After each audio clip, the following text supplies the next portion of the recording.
beserta kita.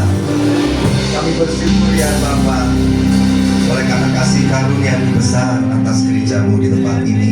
Kami merasakan hadirat Tuhan bertegila berada di tempat ini.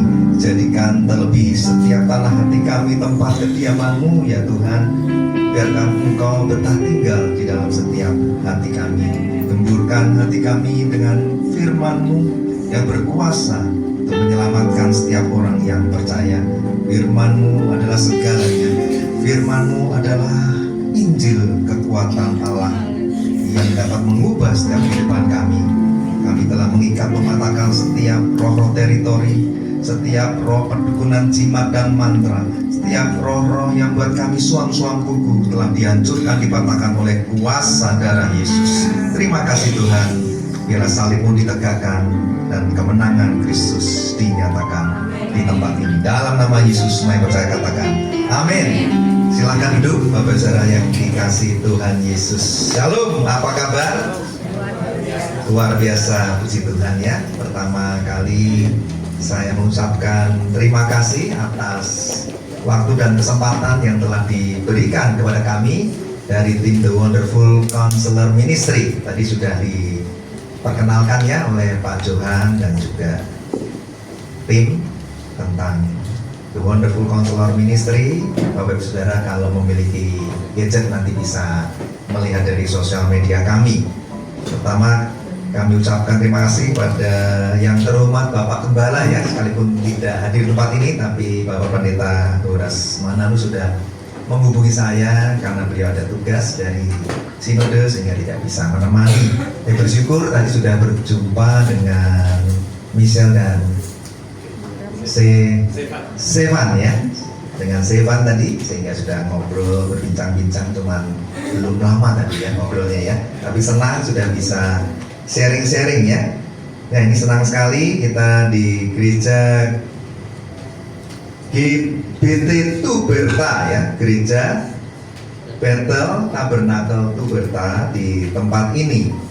Tadi saya juga waktu menyembah Tuhan melihat ada tabut perjanjian ya. Gereja ini menjadi tabernakelnya Allah. Terlebih nggak hanya Roh Kudus nggak hanya mencari tempat fisik bangunan, tapi beliau lebih rindu mencari hati kita menjadi tempat kediamannya. Maukah Saudara terus-menerus menjaga hadirat Tuhan di dalam hatimu?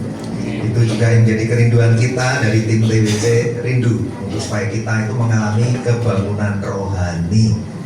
Nah itu menjadi salah satu visi dari kegerakan tim TWC ini. Nanti sebelum pulang Bapak Saudara akan diberikan souvenir berupa penyekat Alkitab ya. Tujuannya tadi Bu Koni sudah jelaskan supaya Bapak Saudara kalau ingat penyekat Alkitab itu ingat bahwa di rumah Anda ada Alkitab yang menanti Anda untuk kembali dicintai, untuk kembali dibaca melalui saat teduh pribadi ya.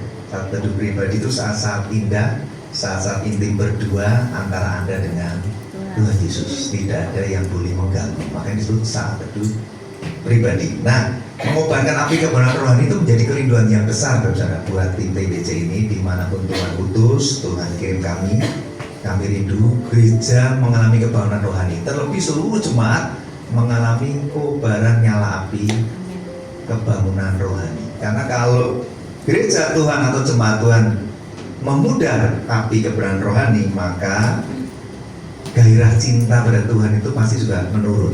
Cinta mula-mulanya pasti turun. Kalau cinta mula-mula sama Tuhan Yesus turun, sudah pasti nggak ada gaya hidup berdoa. Apalagi saat teduh ya, doa aja udah enggak, apalagi saat teduh ya. Itu ciri-ciri orang kehilangan cinta mula-mula. Selain itu apa? Nggak ada kerinduan untuk bersaksi. Kalau ada giliran tugas pelayanan yang namanya kesaksian pasti minta di-skip gitu ya.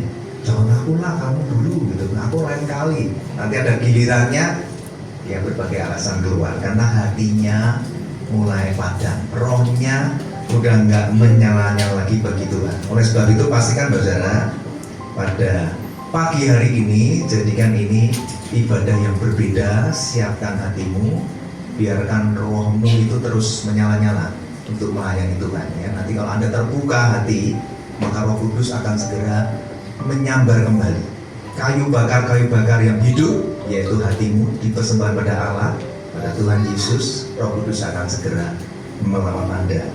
Amin. Nah, nanti juga Anda bisa lihat ya di channel YouTube kami, yaitu TWC Ministry atau TWC Counselor. Itu ada banyak khotbah-khotbah pengajaran dan penginjilan yang sangat penting, yang jarang Anda dapat jumpai ketika Anda beribadah. Ya, Anda kan jarang menjumpai topik-topik tema-tema pengajaran dan penginjilan sangat penting. Ini penting banget karena akan menumbuhkan iman percaya Anda, akan semakin mengokohkan dan mendewasakan rohani Anda. Karena dewasa ini, di akhir zaman ini, Anda sudah tahu ya, banyak sekali, nggak cuma jemaat tuh, hamba-hamba Tuhan yang kelasnya kaliber ya, maksudnya kelas besar gitu ya, mengundang beliau aja jadwalnya mungkin 5 tahun sebelumnya sudah harus booking gitu ya. Tapi Anda lihat apa yang terjadi, mulai mengalami erosi rohani, mulai mengalami apa? Degradasi iman, sehingga sudah tidak lagi berani mengaku imannya di hadapan manusia. Dia berpikir dengan pertimbangan manusia, padahal Tuhan bilang apa? Kalau kamu malu mengakui aku di hadapan manusia, maka Allahmu akan juga malu mengakuimu di hadapan para malaikatnya. Jadi sekarang hamba Tuhan besar juga punya perhitungan dan pertimbangan manusia, punya kesempatan menginjil, memberitakan secara eksklusif iman percaya dalam kekristenan, tapi dia sekarang sudah mulai bercampur.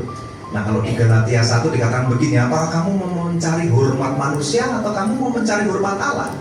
Nah, maka kita hati-hati ya, kalau hamba Tuhan aja pelan-pelan lambat laun mengalami degradasi iman, erosi rohani, dia nggak sadar Injil kasih karunia Allah sudah tidak kokoh lagi dalam hidupnya, apalagi kita, apalagi cuma jemaat biasa. Kalau panutannya pun mengalami hal yang demikian. Nah, ini bentuk serangan-serangan iblis yang lambat laun kita nggak sadari kita sudah mengalami erosi iman. Nah, beberapa judul pengajaran yang judulnya dosakah aku bila tidak memberitakan Injil. Ini saya dapat secara eksklusif melalui sebuah mimpi ya. Ini TBC ini unik ya. Dulu sering dapat mimpi, penglihatan gitu ya. Saya mensyukuri apa yang Tuhan beri. Selama tidak bertentangan dengan firman Tuhan, ya kita harus taat dan kerjakan. Ya, itu judulnya dapat dari sebuah mimpi. Saya melihat orang digantung dengan tali begitu, kayak bawa papan board, dan orang itu berjalan dan berteriak-teriak. Dan saya lihat papan boardnya di depan tulisannya begitu, dosakah aku bila tidak memberitakan Injil. Ketika itu saya tahu bahwa Roh Kudus hendak mengarahkan saya untuk terus menggali tentang ayat-ayat firman Tuhan yang harus diberitakan kepada gereja dan seluruh umat Tuhan, bahwa dosa apa enggak sih kalau nggak beritakan Injil. Nah, coba kalau Anda ditanya, pasti ada yang dosa, ada yang bilang enggak gitu kan, dan juga yang bingung. Nah, Anda perlu mendengarkan itu. Nah, karena ini sangat penting, jangan sampai suatu hari Anda ditanya dan Anda sendiri tidak bisa menjawab di hadapan Tuhan. Ya, kira-kira kalau itu sebuah perintah tapi Anda nggak kerjakan, apa itu jawabannya ya? Ini saya bocorkan. Kemudian ada beberapa judul pengajaran lain yang penting. Kalau tadi dari kesaksian Bu Koni itu tentang intinya jangan sampai Tuhan nggak kenal kamu, pembuat kejahatan, nyahlah dari hadapanku. Itu ada judul khotbah pengajaran yang dalam bahasa Yunaninya yaitu apokoreo anomia, yang artinya depart from me you evil doers, I never knew you.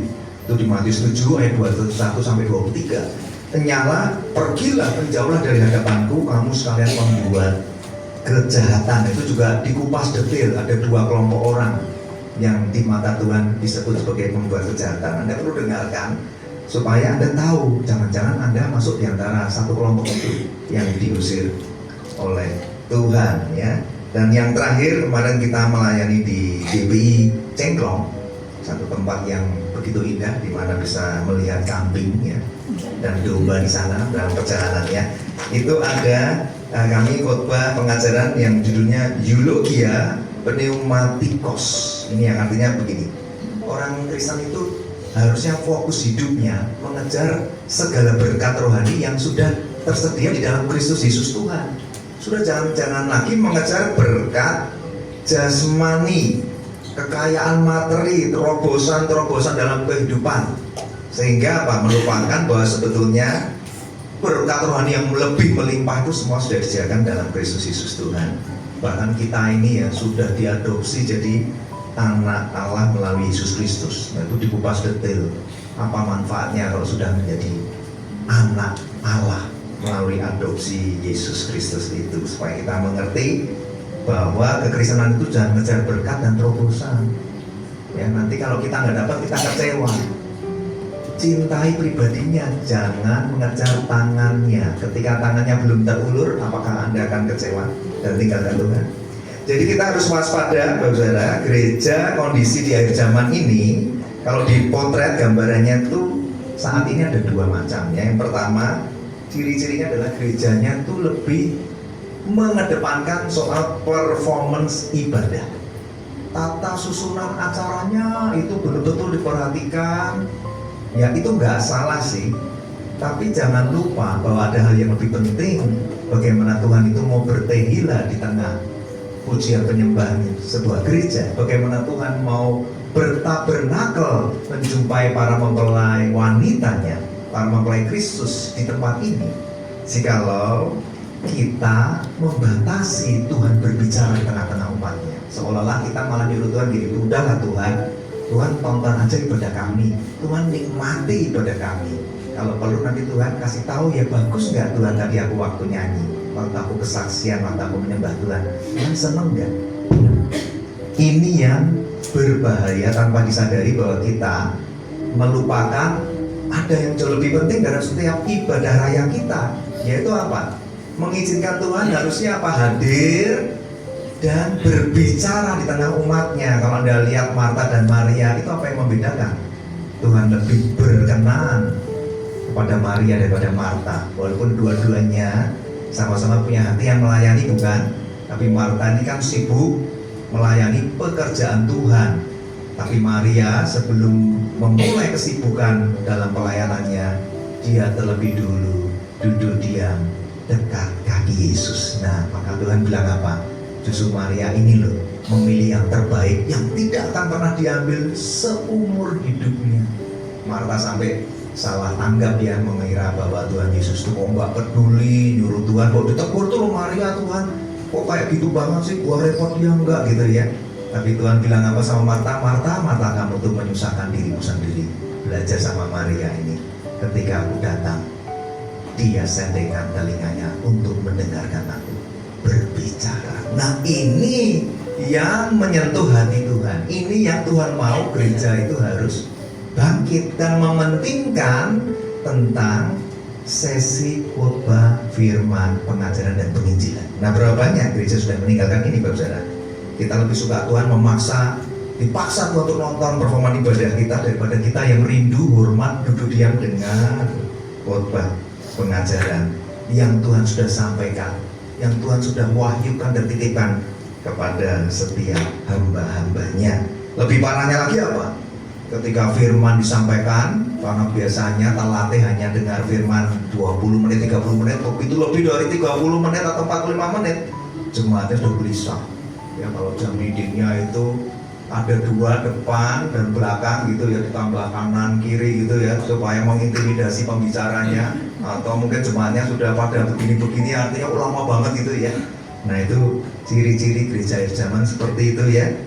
Kalau sudah khotbahnya melebihi dari kebiasaan, gelisah, nggak bisa duduk diam dengan firman Tuhan, dan celakanya apa? Bosan dan tertidur. Coba Anda renungkan, apakah ini pekerjaan Tuhan? Di tengah-tengah ibadah yang seharusnya Tuhan mau bicara, apakah ini kehendak Tuhan? Jemaatnya tertidur dan bosan dan nggak dapat apa-apa dari setiap firman yang keluar dari mulut Allah itu? Jelas sekali bukan. Ini pekerjaan setan. Inilah yang disebut benih lalang ditabur di kebun gandum. Benih lalang ditabur di tengah-tengah gereja Tuhan. Di akhir zaman banyak gereja nggak menyadarinya, bahkan terus mengizinkan benih lalang bertumbuh. Padahal nanti ditebangnya ketika sama-sama sudah akhir zaman, baru bisa dipilah mana yang lalang, mana yang gandum. Nah, jadi gereja harus waspada, jangan sampai disusupi oleh benih-benih lalang atau benih-benih si jahat. Kalau itu sampai terjadi, ya sudah pasti iman jemaat akan mengalami erosi, dan ya dengan banyaknya masalah hidup akan mudah untuk pindah ke lain hati. Anda tahu ya, akan mudah berpaling hatinya demi mengejar harta, tahta dan kekuasaan, popularitas, mudah untuk tinggalkan imannya. Ya karena fondasinya nggak kokoh. Kemudian apalagi gambaran potret gereja Tuhan di zaman yang kedua, banyak yang tidak lagi mau mengkhotbahkan pengajaran penginjilan yang penting untuk mengingatkan soal dosa dan pertobatan, mengingatkan soal penghukuman dan murka Allah, mengingatkan adanya bahaya penyesatan di akhir zaman. Itu topik-topik yang berat yang biasanya gereja hindari. Takut jemaatnya stres, takut jemaatnya males, terus nggak datang gereja, takut jemaatnya berkurang, gerejanya jadi sepi. Nah hati-hati. Kalau gereja tidak lagi menyukai khotbah-khotbah yang keras dan menemplak dosa, yang menyatakan kesalahan, memperbaiki kelakuan, mendidik orang dalam kebenaran, 2 Timotius 3:16, apa yang terjadi? Jemaatnya tidak akan punya fondasi iman yang kokoh.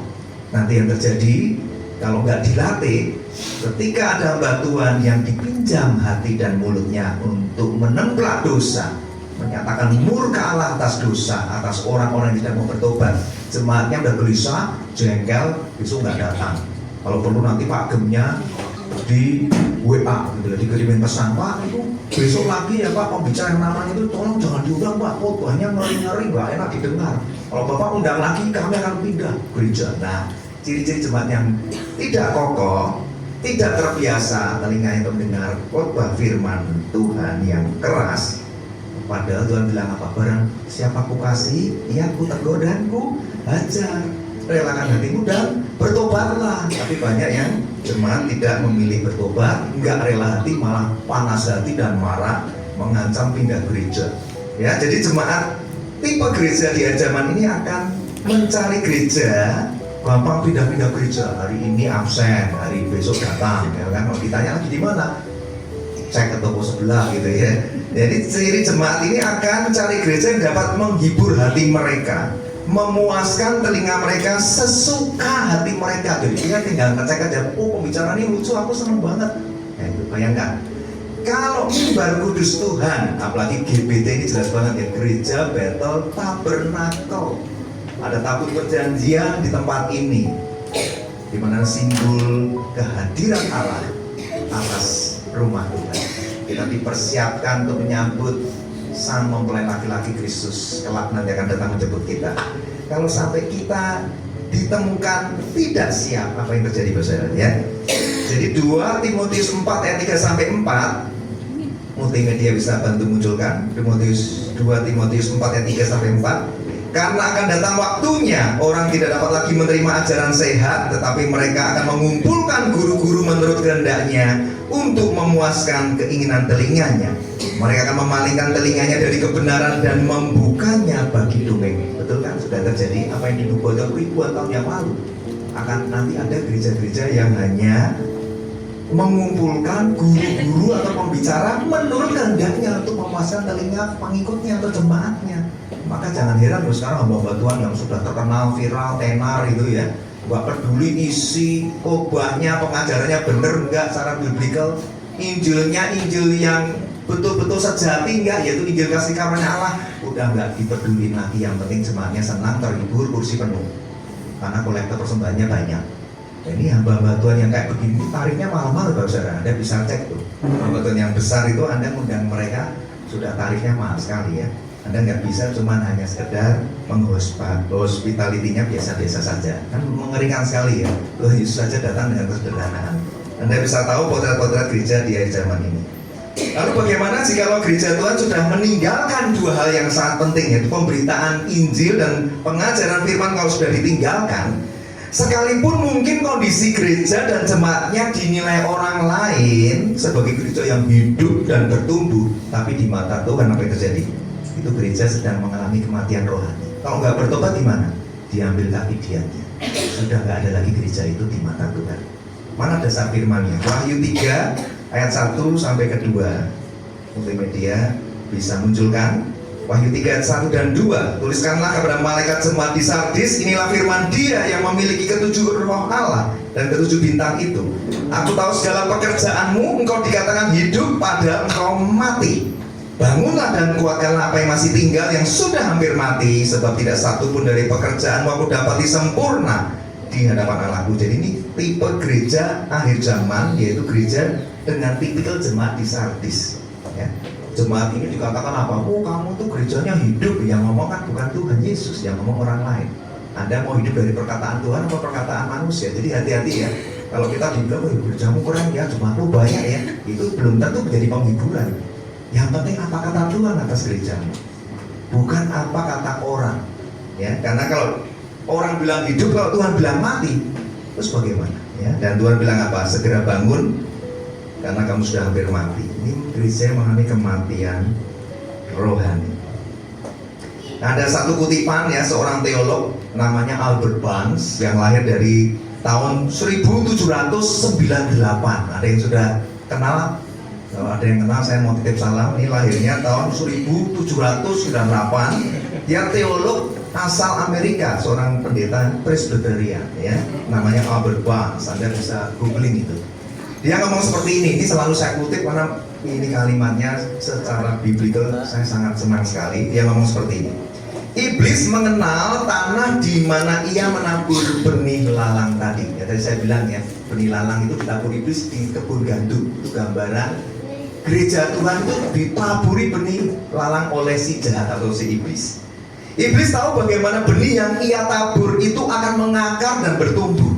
Hanya perlu menaburkan benih-benih lalang itu dan segera pergi meninggalkannya. Keren ya, iblis itu kalau nabur benih lalang, nggak perlu dipupuk-pupuk, nggak perlu diairi, tabur aja, tinggal pergi. Jadi iblis mengetahui kondisi tanah tempat ia menaburkan doktrinnya. Iblis mengetahui bahwa di dalam hati manusia, ajaran-ajaran sesat tersebut akan mengakar dalam dan bertumbuh dengan cepat. Segala kesalahan, dosa, kemunafikan merupakan hasil dari hati manusia, dan kalau ditinggalkan sendiri akan mulai mengalami kemewahan yang mematikan. Wah, ini ngeri ya, maka gak heran kan? Sedikit sekali gereja ini yang ditemukan berkenan di hadapan Tuhan. Yang ada adalah gereja toples, gereja entertainment. Mereka patokannya adalah jumlah jemaat yang suka, bukan ibadah yang menyukakan hati tuh kan. Nah, oleh sebab itu masih dalam suasana Paskah ya, Bapak-Saudara ya. Kita memperingati hari kebangkitan Tuhan Yesus. Saya rindu seluruh jemaat GBT Tuberta hari ini segera masuk dalam pengajaran firman Tuhan yang penting dengan tema bisa dimunculkan dalam bahasa Keep in Memory of the Gospel of God's Grace that Saves You. Oh, panjang bener Pak, dan saya mau coba singkat sulit. Jadi kalau bahasa Indonesianya lebih panjang lagi. Berpegang teguhlah, ingatlah kembali, dan teruslah mengingat dengan pengertian yang utuh dan benar tentang apa yang telah Anda dengar, apa yang telah Anda terima, dan yang Anda percayai akan Injil kasih karunia Allah yang telah menyelamatkan Anda. Sebab jika tidak demikian, maka sia-sialah kepercayaan Anda. Nah, sekarang sebelum masuk dalam firman Tuhan lebih dalam, saya mau tanya, siapa jemaat tempat ini yang tahu visi dan misi gereja di tempat ini? Boleh angkat tangan, visi gereja apa tempat ini? Kalau saya tahu karena sudah saya nyontek dari websitenya ya. Tapi saya mau cek dan tes ini, jemaat dan pelayan Tuhan ada yang ingatnya. Apa yang jadi visi dari gereja ini? Jadi gereja yang cemerlang dan mengemban visi amanat agung Tuhan Yesus, alias gereja misioner. Gereja misioner artinya gereja berhati misi, rindu untuk menjangkau jiwa, bersaksi beritakan Injil, itu visi gereja. Ya, kenapa saya ulangi atau saya beritakan pada Anda, ceritakan pada Anda, karena ini penting. Gereja ini dibangun oleh Bapak Gembala Anda. Ada visi dan misi harus dikerjakan, jangan sekedar visi dan misi ada dan dibiarkan. Visi itu yang harusnya menjadi pedoman arah hidup perjalanan gereja ini bersama Tuhan. Misinya apa? Melaksanakan tugas panggilan gereja. Ada koinonia, marturia, diakonia. Enggak, tadi ada sedikit cerita dengan saudari Michelle tadi ya. Saya bilang Anda sudah tepat, berada di gereja yang tepat, karena ada koinonia, marturia, dan diakonia, sehingga dia mengalami yang namanya pelayanan dari hati yang tulus ya. Nah, mari kita bangkit berdiri, Bapak Saudara. Kita segera baca dari 1 Korintus 15 ayat 1 sampai 11. Multimedia boleh munculkan, jemaat Tuhan juga boleh lihat dari Alkitabnya. Kita baca bergantian 1 Korintus 15 ayat 1 sampai 11 dengan judul Kebangkitan Kristus. Yang sudah ketemu katakan amin. Ya, saya baca dulu ya ayat yang pertama. Dan sekarang saudara-saudara, aku mau mengingatkan kamu kepada Injil yang aku beritakan kepadamu dan yang kamu terima dan yang di dalamnya kamu teguh berdiri. Silakan.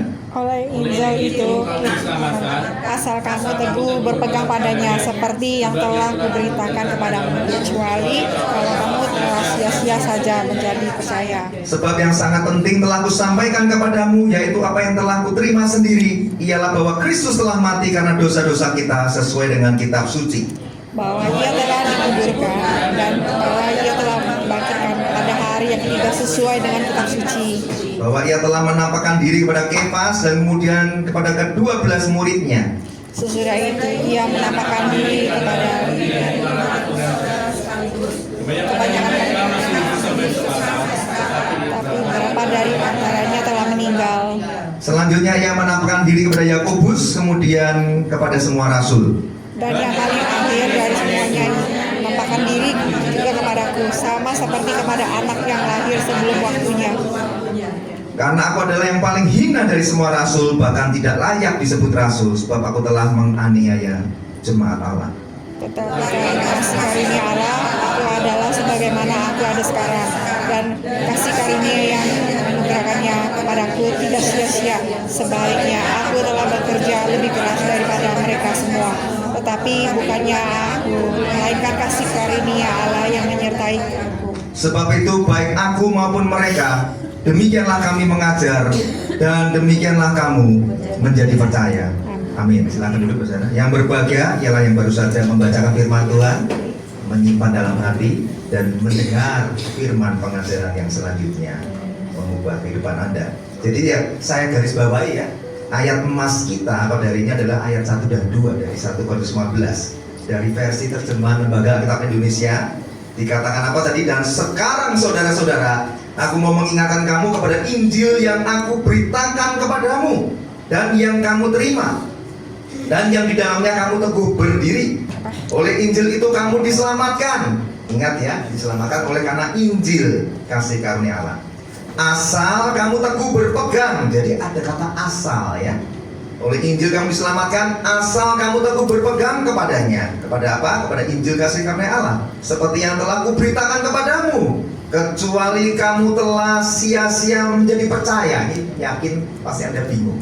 Tapi tenang, fungsinya Tuhan hadir mengajar kita adalah kita lanjutkan pengajarannya. 1 Korintus 15 ayat 1 dan 2 dalam bahasa Inggris terjemahan NIV, New International Version. Ayat yang pertama ya. Now brothers and sisters, I want to remind you of the gospel I preached to you, which you received, on which you have taken your stand. By this gospel you are saved, if you hold firmly to the word I preached to you. Otherwise, you have believed in vain. Ini kalau Anda terjemahkan bebas, kurang lebih dengan terjemahan Lembaga Alkitab Indonesia itu mirip-mirip ya. Terjemahan bebasnya begini. Dan sekarang saudara-saudara, aku mau mengingatkan kamu kepada Injil yang kuberitakan kepadamu dan yang kamu terima dan yang di dalamnya kamu teguh berdiri. Oleh Injil ini kamu diselamatkan asal kamu teguh berpegang padanya, seperti yang telah kuberitakan kepadamu. Jika tidak demikian, sia-sialah kamu telah percaya. Itu terjemahan bebasnya. Tapi kalau kita baca lagi terjemahan King James yang tadi NIV ya, New International. Kalau kita lihat di Alkitab King James-nya dikatakan begini, ayat pertama. Moreover, brethren, I declare unto you the gospel which I preached unto you, which also ye have received, and wherein ye stand. Ini lebih sulit Inggrisnya. By which also ye are saved, if you keep in memory, keep in memory what I preached unto you, unless ye have believed in vain. Terjemahan bebasnya begini. Dan lagi saudara-saudara, aku mau mengingatkan kamu kepada Injil yang aku beritakan kepadamu dan yang telah kamu terima dan yang di dalamnya kamu teguh berdiri. Oleh karena itu kamu diselamatkan asal kamu terus mengingat. Nah, mulai tambah kekayaan ya, tambah kekayaan arti yang begitu penting. Makanya hold firmly and keep in memory itu diambil dari terjemahan-terjemahan yang kita perlu belajar, itu harus menyelidiki, Bapak Saudara. Asal kamu terus mengingat. Kalau yang tadi sebelumnya apa? Asal kamu terus berpegang teguh. Tapi King James mengatakan apa? Asal kamu terus mengingat. Mengingat apa? Berita yang telah kuberitakan kepadamu, kecuali kalau kamu telah sia-sia menjadi percaya. Nah, saya kutip lagi dari terjemahan Alkitab Bahasa Indonesia Sehari-hari. Ya, Anda bisa cek juga di kamus itu. Ini makin menarik lagi ya, ini para bapak-bapak gereja, para teolog yang dipakai Tuhan untuk menafsirkan atau menerjemahkan dalam bahasa Indonesia sehari-hari. Dikatakan begini: dan sekarang saudara-saudara, saya mau kalian mengingat kembali, ya namanya juga terjemahan bahasa Indonesia sehari-hari ya, jadi bahasanya lebih gaul ya. Saya mau kalian mengingat kembali akan kabar baik. Apa kabar baik? Ya jelas Injil kasih karunia Allah. Akan kabar baik dari Allah yang saya beritakan dahulu kepadamu. Kalian menerimanya dan percaya kepada Kristus karena kabar baik itu. Ingat, garis bawahi, kita bisa percaya pada Yesus Kristus itu karena ada Injil atau kabar baik atau Injil kasih karunia Allah. Ayat yang kedua, kalau kalian berpegang teguh pada apa yang saya beritakan itu, maka kabar baik itu. Apa kabar baik itu? Maka Injil kasih karunia Allah itu menyelamatkan kalian, kecuali apa? Saudara percaya tanpa pengertian. Wow, ini makin jelas lagi. Jadi tema khotbah pada pagi hari, hold firmly, keep in memory of the gospel of God's grace that saves you. Itu mengajarkan kita begini, kita terus berpegang teguh, mengingat kembali, bahkan terus mengingat dengan pengertian yang utuh dan benar tentang apa yang telah Anda dengar, apa yang telah Anda terima, apa yang Anda percayai akan Injil kasih karunia Allah yang telah menyelamatkan Anda. Sebab jika enggak demikian, sia-sialah kepercayaanmu. Wah, ini pengajaran dalam sekali ya. Semoga Anda nggak bingung. Pelan-pelan saya minta tolong Roh Kudus untuk dapat membukakan rahasia kebenaran ini masuk dalam hati dan pikiran Anda. Tapi Anda sekarang coba mulai renungkan dan jawab pertanyaan ini. Direnungkan dan jawab dalam hati ya. Sudah berapa lama Anda jadi orang Kristen yang jadi orang percaya? Sudah berapa lama Anda jadi orang percaya yang sudah sungguh-sungguh telah mendengar, telah mengerti secara utuh dan benar, bahkan telah menerima Injil kasih karunia Allah yang telah menyelamatkan Anda? Coba Anda renungkan. Kalau Anda bingung, saya malah baru dengar Pak ada yang namanya Injil kasih karunia Allah. Waduh, pakai juga ya. Nah, itulah pentingnya gereja itu nggak boleh tinggalkan pengajaran. Karena kalau sampai hal ini aja Anda tidak pernah tahu apa Injil kasih karunia Allah, itulah sebabnya banyak orang mudah meninggalkan iman percayanya. Dia nggak berpegang teguh, dia nggak pernah mengingat bahwa diselamatkan oleh karena Injil kasih karunia Allah. Kalau ditanya apa itu Injil kasih karunia Allah, bingung, nggak bisa jawab. Sehingga ada pengaruh-pengaruh yang begitu kuat, dia akan mudah tinggalkan. Adanya beban masalah hidup, kekecewaan, udah selamat tinggal. Karena imannya ya hanya sekedar percaya. Kalau dalam terjemahan Alkitab Bahasa Indonesia sehari-hari itu, kamu tuh percaya tanpa pengertian. Dan itu tidak cukup. Ternyata sia-sialah kepercayaanmu kalau kamu percaya tanpa pengertian. If you not hold firmly, and if you don't keep in memory of the God's grace, of the gospel of the God's grace, maka semuanya sia-sia. Ya, jadi Anda perlu renungkan pertanyaan yang kedua dalam hatimu.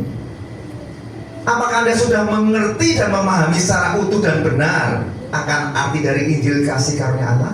Kalau Anda jawab, aduh Pak, ayo lanjutkan khotbahnya, saya belum mengerti. Ya berarti kalau Anda belum mengerti, belum memahami secara utuh dan benar akan Injil kasih karunia Allah, maka saat ini dapat dikatakan kalau nggak bertobat ya sebetulnya sia-sialah kepercayaan. Itu tinggal tunggu kapan benih lalang itu bertumbuh, dan Anda tidak tahu kapan diam-diam digerogoti iman percayamu dan Anda pergi tinggalkan Tuhan tanpa ada perlawanan iman yang teguh. Coba renungkan pertanyaan ketiga nih. Jika Anda menjawab bahwa, oh saya sudah mengerti Pak, saya penuh pengertian, paham apa itu Injil kasih karunia Allah. Saya akan bertanya begini kalau Anda menjawab, saya sudah paham Pak, saya akan tanya begini. Lalu bagaimana Anda dapat memiliki keyakinan yang kokoh bahwa Anda telah mendengar, telah mengerti secara utuh dan benar, telah menerima Injil kasih karunia Allah yang telah menyelamatkanmu? Itu bagaimana kalau kamu bilang sudah mengerti? Kalau Anda tidak bisa jawab, berarti Anda belum mengerti secara utuh. Cuma baru merasa kayak aku mengerti, dan itu nggak cukup. Maka Rasul Paulus ngomong dengan tegas, kalau kamu sampai percaya tanpa pengertian, kalau kamu sampai nggak pernah mendengar, maka ku ingatkan sekali lagi kepadamu, ku peringatkan sekali lagi kepadamu, kalau kamu nggak pernah tahu, nggak pernah punya pengertian, kamu sekedar percaya tanpa pengertian yang utuh dan benar akan Injil kasih karunia Allah yang telah menyelamatkan kamu, maka sia-sialah kepercayaanmu. Bos, itu keras sekali ya. Nah, oleh sebab itu saudara, kembali kita akan masuk lebih dalam lagi tentang apa itu Injil kasih karunia Allah, karena kita perlu belajar ya. Jadi jangan hanya sekedar jadi orang percaya yang hanya percaya tanpa punya pengertian yang utuh akan Injil kasih karunia Allah, karena itu jelas sebuah sia-sia dan Anda pasti tidak akan hidup dalam Injil kasih karunia Allah. Oh, Anda aja percayanya sia-sia, gimana bisa hidup dalam Injil kasih karunia Allah? Dan pasti Anda juga akan menyanyiakan kepercayaan Anda. Ya, jadi kita perlu belajar untuk percaya dengan penuh pengertian yang utuh dan benar akan Injil kasih karunia Allah. Nah, ada dua pengertian. Ya, sebetulnya banyak, tapi kalau terlalu banyak nanti berat Anda untuk belajar dan mengingat. Saya beri dua saja. Anda boleh mencatat. Kalau nggak punya kesempatan mencatat, Anda nanti bisa juga dengarkan setelah diupload ke YouTube kami. Yang pertama, ada dua pengertian tentang Injil kasih karunia Allah ini. Kita perlu belajar dengan penuh pengertian. Jangan sampai percaya tanpa pengertian. Pengertian yang pertama, apa itu Injil kasih karunia Allah? Nah, ini penting. Jangan sampai, oh aku diselamatkan. Nggak ngerti diselamatkan oleh apa? Oleh Injil kamu diselamatkan. Injil kasih karunia itu di dalam bahasa Yunaninya, di dalam Alkitab Perjanjian Baru bahasa Yunaninya, kasih karunia Allah itu dari satu kata yang sederhana, yaitu charis. C-H-A-R-I-S, charis. Itu artinya apa? Charis itu rahmat, anugerah, belas kasihan Allah, kehadiran Allah, kasih Allah, kuasa Allah, kemuliaan Allah, kebaikan Allah, kemurahan Allah, berkat Allah. Itu charis. Jadi Anda bayangkan kalau para teolog, bapak-bapak gereja itu menerjemahkan di Alkitab Anda, lembaga Alkitab Indonesia itu kata charis dari Alkitab bahasa Yunaninya, ya sebelum diterjemahkan dalam bahasa Inggris, bahasa Indonesia, kalau sepanjang itu Anda bisa bayangkan Alkitab yang setebal ini aja Anda malas baca, apalagi kata charis diterjemahkan sebanyak ini. Jadi cuma diterjemahkan singkat saja oleh karena kasih karunia Allah. Padahal arti charis itu dalam sekali. Nah, jadi saya beritahu bahwa arti kasih karunia Allah yang lengkap dan utuh sesungguhnya adalah seperti ini. Ini saya senang sekali mengkhotbahkan pengajaran ini karena banyak gereja sudah meninggalkan pengajaran yang sangat penting dan ini sangat-sangat berbahaya. Maka saya nggak heran ya, saya nggak perlu sebutkan nama hamba Tuhannya yang pasti sudah viral dan dia betul-betul menyakitkan hati karena sudah sungguh-sungguh dia menurut saya sudah mulai bergeser. Kalau Paulus bilang seperti jemaat di Galatia 1, judulnya tentang hanya satu Injil, itu Paulus itu betul-betul kesel itu sama gereja Tuhan di Galatia. Maka dia bilang, aku tuh heran sama kamu. Itu Galatia 1 ayat 6 kalau nggak salah. Mungkin dia bisa bantu munculkan ini di luar khotbah pengajaran ya, tapi tiba-tiba muncul. Paulus tuh kesel sama mereka. Aku tuh heran sama kamu kok. Kamu itu mudah berbalik sih. Ya, coba dimunculkan Galatia 1 ayat 6 kalau nggak salah. Kamu kok mudah berbalik sih hatimu itu pada Injil yang sejati, pada Injil yang menyelamatkanmu. Itu kekesalan hati Paulus kepada jemaat di Galatia. Aku heran bahwa kamu begitu lekas berbalik daripada dia yang oleh kasih karunia Kristus telah memanggil kamu dan mengikuti suatu Injil yang lain. Tuh Anda lihat, ini gereja kalau nggak waspada itu banyak nggak menyadari bahwa mereka sedang mengkhotbahkan bukan Injil kasih karunia Allah tapi Injil yang lain. Dan ini berbahaya karena yang menyelamatkanmu adalah Injil kasih karunia Allah, bukan Injil yang lain. Maka Paulus ini marah. Dia bilang, heran gua malu. Biasanya Paulus itu kan menulis dalam surat-surat yang dia tulis selalu salam. Nah, ya, kalau ini langsung, aku heran, langsung kesel ya. Aku heran sama kamu kok lekas berbalik. Jadi betul-betul hatinya itu sudah enggak mengarah lagi pada Yesus. Sudah enggak lagi melihat bahwa keselamatan hanya karena Yesus semata. Bukan lagi sola gratia, tapi mengandalkan apa? Usaha manusia. Udah ditambahin dengan bumbu-bumbu yang lain atau disebut Injil yang lain. Padahal kita diselamatkan murni karena Injil kasih karunia Allah. Jadi kembali ke laptop. Arti kasih karunia Allah yang lengkap itu begini, Pak Saudara. Diartikan seperti ini. Kehadiran dan kasih Allah melalui Yesus Kristus yang diberikan kepada orang percaya oleh Roh Kudus yang di dalamnya ada 3 hal. Ya, saya ulangi ya supaya Anda ngerti ini. Oh, Pak panjang bener ya, iya, maka harus hafal. Jadi kalau Anda lihat di Alkitab Anda kasih karunia Allah, jangan Anda artikan dengan sangat cetek, cuma berkata apa? Kasih karunia itu anugerah, Pak, atau Inggrisnya grace, yang ngerti. Kalau bahasa Yunaninya charis, Pak, yang ngerti. Tapi Anda tahu nggak pengertian yang utuh? Sampai Rasul Paulus bilang jangan sampai kamu percaya tanpa pengertian. Nah, bukan pengertian yang dangkal. Arti kasih karunia Allah yang lengkap adalah kehadiran dan kasih Allah Bapa melalui Yesus Kristus yang diberikan kepada orang percaya oleh Roh Kudus yang di dalamnya terdapat 3 hal. Yang pertama rahmat Allah, yang kedua anugerah Allah, yang ketiga kuasa Allah untuk melakukan kehendaknya. Itu kasih karunia Allah. Itulah Injil kasih karunia yang menyelamatkan, memiliki arti sedalam itu. Nah, apa dampaknya kalau Anda tidak mengerti apa-apa? Ya sia-sialah kepercayaanmu. Kalau orang Jawa bilang, oh atau saya mau percaya ini apa? Gitu ya, kurang lebih begitu. Apa yang kamu percaya itu? Ikut-ikutan kan? Mau gereja manapun yang penting Yesus, yang penting nyanyiannya ada Yesus, yang penting firman-Nya ada. Nah, hati-hati kalau firman-Nya adalah Injil yang lain bagaimana?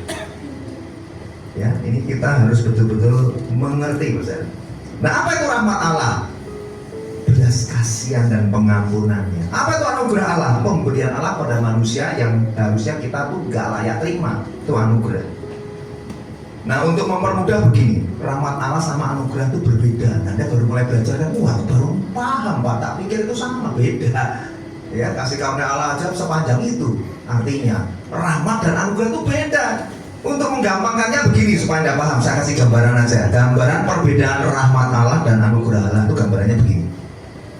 Kalau Anda punya anak 1 dan anak itu dapatnya susah, akhirnya Tuhan kasih, Anda seneng banget, waduh makasih Tuhan. Punya anak 1 cowok, ganteng, keren, tinggi, kekar gitu ya. Pada menginjak usia remaja, tiba-tiba dia itu dipepet orang, ya, dibegal dan akhirnya mati di jalan.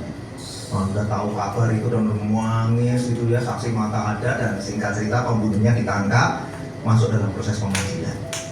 Nah, ketika dalam proses pengadilan Anda hadir, hakim berkata begini, telah terbukti membunuh anak Anda, maka hukumannya adalah hukuman mati. Diketok palu. Nah, itu disebut keadilan. Karena si pembunuh anak Anda tadi memang melakukan kejahatan, upahnya ya menurut hukum harus dihukum mati. Tapi kalau Anda tiba-tiba mengangkat tangan dan menginstruksi keputusan hakim dan berkata, Pak Hakim, tolong Pak, jangan dihukum mati Pak. Tolong Pak, beri keringanan Pak, saya mengampuni Pak. Nah, itu disebut rahmat. Tolong Pak, jangan dihukum mati Pak, dia masih punya masa depan, dia masih muda seusia anak saya kurang lebih Pak. Tolong Pak Hakim, sekalipun saya sedih kehilangan anak saya, tapi saya juga enggak sampai hati Pak melihat masa depan dia harus mati di penjara, apalagi dihukum mati Pak, jangan. Itu namanya rahmat. Kemudian Pak Hakim ketika sedang mempertimbangkan, yakin Bu, Ibu nggak mau keputusannya hukuman mati? Yakin Pak. Belum selesai diketok palu, tiba-tiba ibunya berdiri lagi dan berkata, Pak Hakim, satu lagi Pak. Pak, saya mohon kalau boleh Pak, dia jangan dihukum mati Pak, tapi tolong bebaskan saja Pak. Saya akan adopsi dia Pak. Saya angkat dia menjadi anak kesayangan saya Pak. semua warisan yang dulu sudah kami siapkan Pak untuk anak kami yang sudah mati ini, nanti akan kami berikan kepada dia. Tolong Pak dibebaskan dan beri kami hak untuk mengadopsi dia. Lah itu namanya apa? Anugerah. Karena si pembunuh itu sebenarnya nggak layak terima itu. Nah inilah yang namanya rahmat dan anugerah bercampur menjadi satu dalam kasih karunia Allah. Dan bukankah sudah Allah Bapa kerjakan 2000 tahun yang lalu melalui Yesus Kristus di kayu salib, di mana kebenaran dan kasih berjumpa di kayu salib. Kebenaran Allah berkata upah dosa ialah maut, bahwa manusia berdosa harus dibinasakan. Tetapi kasihnya dinyatakan di kayu salib, bahwa Yesus menanggung hukuman dosa itu ke dalam tubuhnya. Anda bisa mengerti sekarang? Wow, memandang salib Kristus, kita nggak tahan. Melihat Injil kasih karunia Allah, kita pasti rasanya mau menangis. Bagaimana ada Allah sebegitu mulia, sebegitu besar kasihnya, sehingga memberikan kasih karunia Allah, anugerah dan rahmat yang begitu besar dan istimewa, yang manusia nggak layak terima, tetapi dilayakkan untuk menerimanya. Jadi Anda sudah mengerti dua hal tadi, rahmat dan anugerah itu sifatnya apa? Pasif. Kita nggak usah ngapa-ngapain, diberikan cuma-cuma. Pasif menerima. Kalau nggak ngerti dan nggak bisa bersyukur, berterima kasih, kebangetan. Maka Rasul Paulus bilang, kamu tuh percaya ke apa toh yang kamu percayai? Percayamu tanpa pengertian. Gak heran kamu diajak untuk tinggalkan gereja, diajak untuk gak melayani lagi, diajak untuk pindah iman kepercayaanmu. Kau dengan mudah tinggalkan Yesus, karena percayanya gitu-gitu aja. Bersyukur ya, pada pagi hari ini diingatkan kembali melalui firman pengajaran ini. Tapi jangan lupa tadi kasih karunia ada 1, 2, dan 3. Rahmat, anugerah. Yang ketiga apa? Yang ketiga ini bersifat pasif, karena ada kuasa Allah untuk melakukan kehendaknya. Di mana Anda diperintahkan Allah untuk aktif melakukan kehendaknya, dan ketika Anda taat melakukannya, kuasa Allah itu mengalir dan menyertai pelayanan Anda.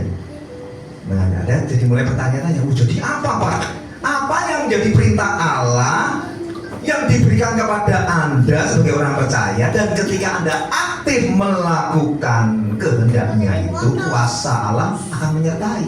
Wah, itu apa Pak? Saya pengen tahu Pak. Ini jawabannya, yaitu bersaksi dan memberitakan Injil kasih karunia Allah. Ini dua ini perintah. Anda mulai renungkan, oh saya baru tahu Pak. Nah makanya kalau Bu Koli bilang PWC ini harus mau bersaksi, karena ini perintah, bukan perintah saya. Ini perintah Tuhan Yesus. Jadi Anda kalau punya kesempatan bersaksi, Anda tolak, Anda sebetulnya nih sedang tidak taatnya bukan kepada perintah Bapak Gembala atau perintah ketua yudmu atau ketua rohani di tempat ini, tapi Anda sedang menolak dan sedang menunjukkan pembangkangan atau ketidaktaatan Anda kepada Injil kasih karunia Allah. Ayatnya mana Pak? Dasar perintahnya kalau memang kehendak Allah itu kalau kita lakukan dengan aktif, dengan taat, kuasa Allah menyertai, mana Pak bukti ayatnya? Walau yang kritis begitu ya, ini saya berikan. Markus 16 ayat 15, multimedia bisa munculkan. Kalau ada bertanya Pak, itu kan jangan-jangan penafsiran Bapak salah. Saya nggak pernah dengar Pak ada ayat yang bisa diartikan seperti yang Bapak ajarkan. Ini ada Markus 16 ayat 15. Lalu Yesus berkata kepada mereka, pergilah ke seluruh dunia, beritakan Injil kepada segala makhluk. Itu jelas perintah untuk pergi beritakan Injil. Siapa yang percaya akan dibaptis dan diselamatkan, tetapi siapa yang tidak percaya akan dihukum. Rom 4 ayat 19, biar cepat ya. Sesudah Tuhan Yesus berbicara demikian kepada mereka, terangkatlah ke surga, duduk sebelah kanan Allah. Ayat 20. Dan mereka pun pergilah memberitakan Injil ke segala penjuru, dan Tuhan turut bekerja dan meneguhkan firman itu dengan tanda-tanda yang menyertainya. Jelas kan Tuhan dan naik ke surga, kok terus ada penyertaan Roh Kudus diutus. Makanya jangan heran. Ini saya beritahu benar. Dan supaya jemaat di GBT itu bertani dewasa dan bisa memilah-milah dengan kacamata Injil yang sejati atau Injil kasih karunia Allah. Jangan terkesima lihat pendeta hamba Tuhan besar karena Anda melihat mujizat dan fenomena supranatural. Ini saya beritahu, jangan terkagum-kagum, karena saya dulu juga pertama kali dipakai Tuhan melalui karunia kami seperti itu. Meeting semua tahu. Dulu 5 tahun yang lalu pernah di tempat ini atau di gereja lain, kalau yang namanya altar kalau saudara, itu sudah buat saya itu langganan yang harus dilakukan, kayak ritual yang penting lah. Tanpa disadari Tuhan tegur saya, kamu sebetulnya sedang memamerkan pribadi Yesus Kristus. Kamu sebetulnya sedang memberitakan Injil kasih karunia Allah, atau sedang memberitakan dirimu. Kan Dan kehebatan seolah-olah urapanmu lebih daripada orang lain. Wah, itu takudan yang sangat menghajar hati saya. Tuhan memberikan urapan dan karunia dan kuasa itu untuk apa? Untuk menyertai tugas pemberitaan Injil kasih karunia Allah. Bukan khotbahnya ngawur, khotbah yang berapa tahun yang lalu dikhotbahkan lagi. Enggak perlu merasa belajar dan menggali firman pengajaran yang penting. Pokoknya khotbah boleh jadul, khotbah boleh comot sana comot sini tanpa lihat konteks sejarahnya, tanpa harus belajar biblikalnya secara tepat, tanpa eksegetika tentang perikop ayat, nggak dipedulikan. Pokoknya jemaat dibikin senang. Nanti bom atomnya yang bikin jemaat senang biasanya apa? Wah, terobosannya ini altar kok, tumpang tangan, tiup, geblak, ya kan, nangis, rojotan. Sudah langganan saya dilakukan. Saya bertobat dari itu semua sana. Kenapa? Karena Tuhan memberitahu saya bahwa perintahnya adalah Injil kasih karunia harus diberitakan. Kalau kamu taat melakukannya, maka tanda-tanda itu akan menyertai pelayananmu. Jadi kalau hamba Tuhan lebih menggarisbawahi tanda-tandanya, yaitu urapannya, mujizatnya, supranaturalnya dari jarak jauh, kan? Wah, dulu saya belum pernah praktek sih, paling cuma tiup-tiup aja sih, gitu. Teman-teman tahu nih. Makanya kenapa saya suka makan permen ya, karena kan sungkan ya kalau niup jemaat, niup orang yang sedang minta didoain, kalau mulutnya nggak harum, nggak wangi kan gimana ya? Itu kebiasaan, maka saya bukannya kurang sopan ya, ini kebiasaan sambil makan permen, karena altar orang suka niup-niup gitu ya. Kalau ada lihat hamba-hamba Tuhan lain kan nggak cuma niup kan, ditumpang tangan sekali begini nggak rebah, didorong lagi. Waduh, saya juga prihatin. Untung saya nggak aliran yang dorong-dorong gitu. Sampai ada yang pasang kuda-kuda karena dia tahu aku nggak mau jatuh gitu ya. Hambatan juga nggak kurang akal ya, langsung dipanggil asalnya pegang gitu ya. Maksudnya suruh jaga di belakangnya, baru didorong dengan kekuatan ya. Bertobat ya. Jadi Anda jangan terkesima dengan hal seperti itu. Karena pekerjaan mujizat supranatural itu merupakan tanda, bukan yang utama. Anda harus bisa ngerti, lihat isi pengajarannya, itu yang menyelamatkanmu. Untuk apa Anda mengalami mujizat, terobosan, berkat, tapi Anda kehilangan keselamatanmu? Anda tidak mengerti, Anda nggak percaya, dan nggak perlu pengertian, sia-sialah semuanya itu. Iblis pun bisa melakukannya. Anda nggak percaya? Kenapa Anda pergi kepada paranormal, pada dukun? Anda yang sakit bisa sembuh, karena sakitnya dipindahkan sementara. Kenapa setan bisa memberi kekayaan? Ya, dia mengambil dari tempat lain dan nanti diganti dengan nyawamu, nyawa anakmu, keluargamu. Iblis itu mencuri, Bapamu di surga memberi dengan penuh kasih. Nah, jadi pengajarannya harus Anda ingat baik-baik pentingnya Injil kasih karunia Allah. Jadi inilah yang menjadi dasar iman percayamu sebagai orang percaya. Anda harus punya pengertian yang utuh dan benar bahwa di dalam Injil kasih karunia Allah, Anda tidak hanya telah menerima rahmat dan anugerahnya dengan cuma-cuma, tapi di dalamnya ada perintah Allah yang mengutus Anda untuk pergi bersaksi dan beritakan Injilnya. Enggak usah bilang begini, aku takut, aku nggak sanggup. Udah, ini perintah, lakukan saja dengan ketaatanmu. Soal kuasa dan kemampuan kan sudah diberitahu. Nanti kuasa Allah yang menyertai kesetiaan kata kita dan melayani. Nah, di situ saya mengerti, oh Tuhan, ampunin aku dulu suka pamer. Jujur aja, dulu saya nggak pernah ngomong sama tim. Seolah-olah kalau yang manifestasi geblak-geblak banyak, ya saya paling colek-colek Bukoni sama Pak. Gimana Pak tadi yang nangis banyak nggak gitu? Padahal untuk memuaskan saya. Kalau yang nangis sedikit saya diem gitu. Waduh, saya banyak dosa apa ini ya? Biasanya yang nangis banyak, yang berubah itu banyak kok dikit. Cuman saya kan masih jaim dulu ya. Tapi setelah saya tahu kebenaran ini, saya bertobat dan Tuhan ampuni saya. Itu kan tanda. Bukan tentang saya. Harusnya kalau ada mujizat terjadi, mata jemaat nggak boleh sedikit pun melihat, keren nih besok aku nyuruh Pak Gembala diundang lagi tuh pendeta, keren ya. wah itu saya sudah keliru menyampaikan pesan. Bukan Yesus yang hebat, tetapi saya yang hebat. Hati-hati, itu sudah bukan Injil kasih karunia Allah, itu Injil yang lain. Dan kalau Anda baca nanti di rumah Galatia 1 ayat 6-10, Rasul Paulus bilang begini, kalau ada orang yang memberitakan Injil yang lain, sekalipun itu pendeta, hamba Tuhan, siapapun juga, bahkan malaikat, kalau ada yang berani memberitakan Injil yang lain, Rasul Paulus bilang apa? Terkutuklah dia. Puji Tuhan, aku diingatkan dan bertobat. Karena Rasul Paulus dengan tegas bilang terkutuklah dia, karena hanya ada satu Injil, tidak ada Injil yang lain. Hati-hati saudara, kalau Anda dengar firman-firman yang membuat mata Anda melihat, wah aku mau ke gereja itu aja, keren banget itu karismanya, udah ganteng, karisma, karunianya banyak, itu nggak mungkin salah ngajar itu. Oh jemaatnya aja banyak ribuan, cabangnya banyak, di mall mau gede-gede. Hati-hati, bukan patokan. Patokanmu adalah apakah yang keluar dari mulut hamba Tuhan itu Injil yang sejati atau tidak, mengarahkan mata jemaat kepada Injil kasih karunia Allah atau kepada dirinya. Kalau banyak pengikutnya karena melihat dia, nanti ketika dia dipanggil pulang atau meninggal dengan cara apapun, kalau jemaatnya bubar, gerejanya rontok, pecah, nah Anda bisa tahu dari buahnya kamu akan mengenal mereka. Dan ini sudah terjadi kan? Saya perlu cerita di sini, tapi ada yang tadi saudara Stefan juga sudah ceritakan, ketika sosok itu meninggal, gerejanya pecah. Ya, bahkan bingung ya, membuat ritual pengen kalau bisa bangkit. Waduh, ngeri ya. Itu pengertian yang ke-1. Dan sekarang pengertian yang kedua juga menjadi pengertian yang terakhir. Apa yang harus kita ketahui supaya kita percayanya harus dengan pengertian yang utuh. Pengertian yang kedua adalah, kalau tadi tentang Injil kasih karunia Allah Anda sudah ngerti. Pengertian yang kedua, kalau sudah tahu tentang Injil kasih karunia Allah, maka pengertian kedua ini Anda harus pegang erat-erat, yaitu apa? Hidupi.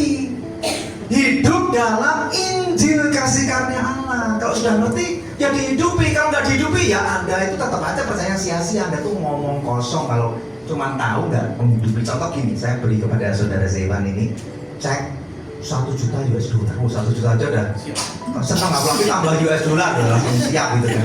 Tapi karena saking senengnya sampai terkagumnya, kok udah Tuhan kok super kaya, murah hati, dikasih cek gitu kan. Nggak tahu tuh kalau dicairin ke bank mungkin belum gitu ya. Tapi hanya buat contoh. Oh Zevan akan terus, mungkin seminggu nggak bisa tidur, cerita terus ke papa. Ini luar biasa Pak, kalau model begini ya Mbak Tony undang terus aja Pak. Ini ceknya asli loh Pak, 1 juta US dollar. Saking senengnya sama Zevan ini dilaminating, di figura emas, ditempel di dinding. Jadi kalau teman-temannya datang dia selalu cerita, lu tahu nggak? Oh dapet cek 1 juta US dollar loh. Anda tahu? Selama cek itu tidak pernah dicairkan, bisa nggak dia bisa nikmati? Demikian juga Injil kasih karunia Allah. Anda sudah terima pengertian yang pertama, udah ngerti, tapi nggak pernah mau praktek, nggak pernah mau hidup dalam Injil kasih karunia Allah. Iya, seperti gambaran tadi. Jadi bagaimana Pak? Nah, segera kita masuk. Hidup dalam Injil kasih karunia Allah itu adalah Anda harus mau mulai memutuskan, iya, sejak aku tahu tentang Injil kasih karunia Allah ini, aku mau hidup bagi Kristus. Aku mau bekerja lebih keras. Aku mau lebih giat lagi dalam melakukan pekerjaan Tuhan. Itu yang pertama. Yang kedua Pak, aku mau mencapai garis akhir, menyelesaikan tugas pelayanan yang Tuhan Yesus berikan kepadaku untuk memberi kesaksian tentang Injil kasih karunia Allah. Itu namanya hidup dalam Injil kasih karunia Allah. Nah, mana ayat firman-Nya? Efesus 2 ayat 4 dan 5, 8 dan 10. Tetapi Allah yang kaya dengan rahmat oleh kasih-Nya yang besar yang dilimpahkannya kepada kita telah menghidupkan kita bersama-sama dengan Kristus, sekalipun kita telah mati oleh kesalahan-kesalahan kita, oleh kasih karunia kamu diselamatkan. Ayat 8. Sebab karena kasih karunia kamu diselamatkan oleh iman, itu bukan hasil usahamu tapi pemberian Allah. Ayat 10. Karena kita ini buatan Allah, diciptakan dalam Kristus Yesus untuk melakukan pekerjaan baik. Nah, garis bawah ya, pekerjaan baik yang dipersiapkan Allah sebelumnya.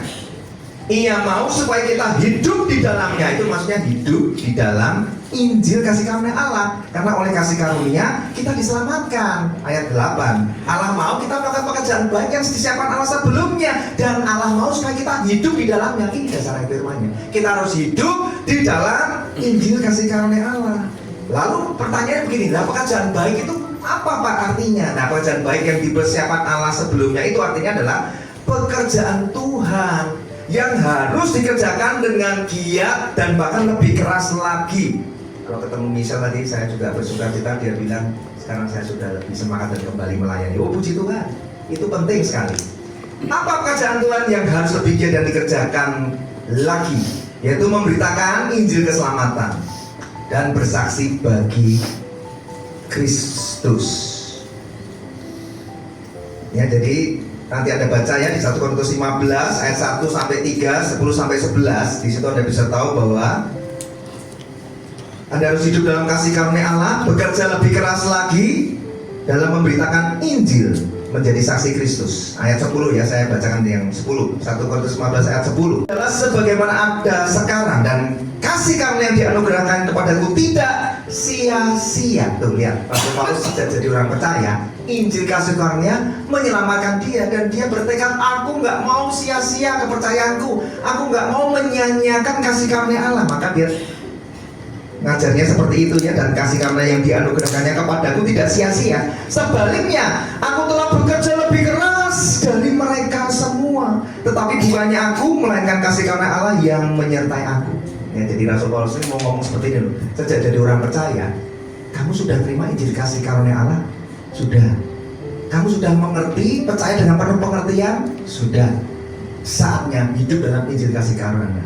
Jangan sia-siakan Injil kasih karunia Allah. Caranya gimana? Konkretnya yang disebut tidak menyanyiakan Injil kasih karunia Allah, hidup di dalamnya. Hidup di dalamnya gimana caranya? Hidup bagi Kristus. Hidup bagi Kristus bagaimana? Lakukan pekerjaan baik. Apa itu pekerjaan baik? Pekerjaan yang Allah sudah siapkan sebelumnya untuk kau kerjakan. Apa itu? Yang Rasul Paulus barusan ngomong, yaitu bekerja lebih keras, bekerja lebih giat. Apa itu? Bersaksi dan memberitakan Injil kasih karunia Allah. Nah, pasti Anda mulai bertanya-tanya, Pak, mana ayat yang lebih spesifik supaya saya lebih mantap itu loh, Pak? Nah, saya beritahu, Kisah Para Rasul 20 ayat 24 ya.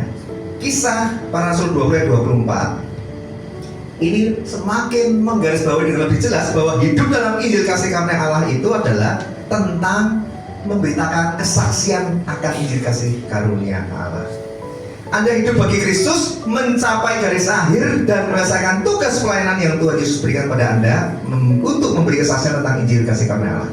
Ya, saya bacakan Kisah 20 ayat 24. Tetapi aku tidak menghiraukan nyawaku sedikit pun. Ini lagi-lagi orang yang sama ya, Rasul Paulus ya. Asal saja aku dapat mencapai garis akhir. Nah, jangan lupa ada kata dan itu. Kalau ada kata dan jangan dihapus ya. Dan menyelesaikan pelayanan yang ditugaskan oleh Tuhan Yesus kepadaku untuk memberi kesaksian tentang Injil kasih karunia Allah. Tuh, sangat jelas kan? Anda nggak bisa lari kemana-mana. Kalau Anda berkata, Pak, itu pengajarannya Bapak tuh nggak clear, ini clear semua. Ya, Rasul Paulus sendiri yang bilang. Jadi sebagai orang percaya, Anda dipanggil tidak hanya untuk mencapai garis akhir. Hati-hati ya, suatu hari kita pasti akan meninggal, itu sudah takdir. Nggak ada yang manusia bisa hidup selamanya. Pastikan kalau Anda ditulis nanti dalam nisan, batu nisan Anda atau dalam peti mati Anda, aku telah mengakhiri pertandingan iman yang benar, aku telah mencapai garis akhir. Hati-hati. Sungguhkah Anda finishing bell? Itu menurut versi manusia. Karena menurut versi Allah, mencapai garis akhir itu nggak hanya seperti itu. Ada kata dan. Aku mencapai garis akhir dan menyelesaikan tugas pelayanan yang Yesus Kristus berikan kepadaku untuk memberi kesaksian tentang Injil kasih karunia Allah. Itu satu paket. Jadi mumpung masih hidup, masih punya kesempatan, Anda mengerti akan kebenaran ini, percaya dengan penuh pengertian akan Injil kasih karunia Allah ini, mulai kerjakan. Karena Allah itu tidak mengukur hasil dibandingkan dengan orang lain. Yang Allah ukur itu ketaatanmu dan kesetiaanmu. Anda bawa satu jiwa dengan air mata, itu besar upah menanti bagimu di surga. Yang bawa ribuan orang, yang bawa satu, itu urusan Tuhan nanti, yang akan memberikan upah pada setiap orang yang taat. Ya, jadi jangan lupa ya, kerjakan itu dengan satu kesatuan. Nah, ketidakmengertian orang percaya akan kebenaran ini membuat mereka tidak akan pernah mengerti apa yang menjadi kehendak Allah atas hidupnya. Mereka tidak akan pernah mengerti yang menjadi tugas dan panggilan pelayanan dari Tuhan Yesus atas hidupnya. Dan mereka hanya sekedar jadi orang Kristen yang egois, yang hanya memikirkan soal berkat dan keselamatan bagi dirimu sendiri. Ya, jadi Anda sudah ngerti sekarang apa yang harus dikerjakan. Ya, jadi jangan hanya sekedar percaya tanpa pengertian yang utuh dan benar akan Injil kasih karunia Allah, tetapi marilah kita mulai menyadari bahwa ada pengertian yang penuh bahwa Injil kasih karunia Allah begitu sangat penting untuk kita pegang teguh, untuk kita ingat kembali, untuk kita terus ingat bahwa pada pagi hari ini kebenaran tentang Injil kasih karunia Allah telah sekali lagi, kenapa saya bilang sekali lagi, mungkin dulu pernah diberitakan, sekali lagi tidak ada yang kebetulan. Tuhan menaruh hatinya bagi Anda yang masih duduk dan mendengarkan firman pengajaran ini, untuk Anda dengarkan sekali lagi Injil kasih karunia Allah, karena itulah yang menyelamatkanmu. Injil kasih karunia Allah ialah kekuatan Allah yang menyelamatkan orang yang percaya. Pegang teguh, jangan goyah, sebab upah besar menantimu. Amin. Puji Tuhan. Silakan musik, siapkan diri Anda. Saya undang semua bangkit berdiri. Dan marilah kita terus berpegang teguh, terus mengingat dengan pengertian yang utuh tentang Injil kasih karunia Allah, yang adalah kekuatan Allah yang berkuasa untuk menyelamatkan setiap orang percaya, di mana Anda dipanggil untuk hidup di dalamnya, menyelesaikan tugas pelayanan Anda. Jadi kalau Anda masih ada yang bertanya-tanya, aku sebetulnya tugas pelayananku itu apa toh ya? Tuhan tuh memanggilku untuk melayani apa? Anda sudah tahu ya? Semua orang percaya dipanggil untuk bersaksi dan memberitakan Injil kasih karunia Allah. Kalau Anda masih berpikir, tapi aku nggak tahu caranya, percaya dulu dengan penuh pengertian. Selanjutnya melangkah dengan ketaatan, mengenai kemampuan, skill, Anda bisa belajar. Selama Anda sudah percaya dengan penuh pengertian dan punya kerelaan untuk mau hidup dalam Injil kasih karunia Allah, maka Roh Kudus akan memampukan Anda. Injil itu adalah kekuatan Allah, bukan dikatakan Injil kasih karunia Allah memiliki kekuatan, bukan dikatakan Injil kasih karunia adalah kekuatan Allah. Jadi kalau Anda bergantung penuh dengan Injil kasih karunia Allah, maka kekuatannya akan menyertai Anda. Amin, Bapak Saudara. Mungkin saya tutup dengan ayat yang sangat penting, karena saya yakin beberapa Anda ada yang masih berpikir dalam pikirannya begini, iya Pak, firman itu mungkin buat saya, tapi saya nggak yakin Pak, itu jangan-jangan untuk hamba Tuhan Pak, itu jangan-jangan untuk para rasul, nabi Pak, nggak mungkin orang biasa Pak disuruh bersaksi beritakan Injil, saya sanksi Pak. Kalau Bapak nggak bisa tunjukkan ayatnya bahwa bersaksi dan beritakan Injil adalah untuk jemaat, saya mungkin masih ragu-ragu Pak, saya tunda dulu ketaatan saya. Kalau ada yang berpikir seperti itu, saya bukakan ayatnya. Kisah Para Rasul 8 ayat 1 dan 4. Ini fakta jemaat kondisi gereja mula-mula, Anda harus tahu. Kisah Para Rasul 8 ayat 1 dan 4. Saulus juga setuju bahwa Stefanus mati dibunuh. Pada waktu itu mulailah penganiayaan yang hebat terhadap jemaat di Yerusalem. Mereka semua, dikatakan mereka semua, garis bawahi, kecuali rasul-rasul, berarti mereka semua itu jemaat, tersebar ke seluruh daerah Yudea dan Samaria. Lompat ke ayat 4. Dan mereka yang tersebar itu menjelajah ke seluruh negeri sambil memberitakan Injil. Sudah, pupus sudah, sejuta alasan Anda untuk berkata, Tuhan, ini bukan tugasku Tuhan untuk bersaksikan Injil. Jemaat di dalam segala penderitaannya yang hebat, ketika mereka ditangkap untuk dibunuh dan dipenjara, mereka semua tercerai-berai, mereka semua kabur lari. Saya pikir mereka sembunyi dan mengunci pintu rapat-rapat. Ternyata mereka tersebar untuk tetap setia memberitakan Injil. Tidak mengherankan jemaat gereja mula-mula mengalami pertumbuhan yang dasar. Banyak jiwa-jiwa dimenangkan bagi Kristus. Hai gereja GBT Tabernakel, jikalau visimu adalah menjadi gereja yang misioner, jikalau visimu ingin memenangkan satu jiwa bagi kerajaan Tuhan sehingga malaikat surga bersorak-sorai, maukah Anda relakan hatimu dan bersepakat dengan firman Tuhan yang hari ini mengajar kepada Anda bahwa Injil kasih karunia Allah telah memberikan anugerah dan rahmat dengan cuma-cuma dan memberikan kuasa untuk melakukan kehendaknya. Maukah Anda hidup di dalam Injil kasih karunia itu Maukah Anda merelakan hatimu dan bertobat pada pagi hari ini dan berkata, Tuhan, ampuni aku orang berdosa. Ini aku mengerti Tuhan, bahwa belas kasihan-Mu besar atas hidupku. Dibukakan semua apa yang selama ini aku belum tahu. Terima kasih Tuhan. Bukan ku kejar hal spektakuler yang besar, bukan ku kejar mujizat dan terobosan, tapi bila mataku tertuju pada salib Yesus dan mengejar Injil kasih karunia Allah. Ampuni aku ya Tuhan. Aku berjanji untuk hidup dalam Injil kasih karunia Allah, menyenangkan hatimu, muliakan nama. Terima kasih Tuhan.